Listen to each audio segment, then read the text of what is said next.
Did you know that the most iconic feature in the Pokemon Mystery Dungeon series was created because of a constraint? The Pokemon Mystery Dungeon series is considered the best spin-off of the franchise, by and large due to how it made Pokemon feel human. If the Pokemon Mystery Dungeon series is known for anything, it's for how much personality each Pokemon had, which was expressed through these talking sprites.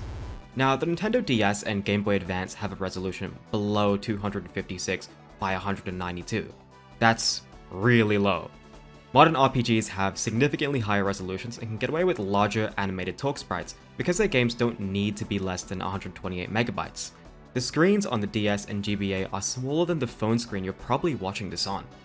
Because of how small the system's screens were, in order for any text to be legible, the text boxes in the game had to take up almost an entire third of the screen. This left next to no room for talking sprites if they were going to be included. Games on the Nintendo DS with talk sprites either didn't have as many characters as the Pokemon games, didn't have expressive talk sprites, or were able to get away with much larger sprites because they weren't a top-down RPG. Considering all this, Chunsoft accommodated for the technical limitations of the hardware in the best possible way they could. By fitting character portraits into little boxes, they were able to create a range of expressive sprites for every single Pokemon in the game.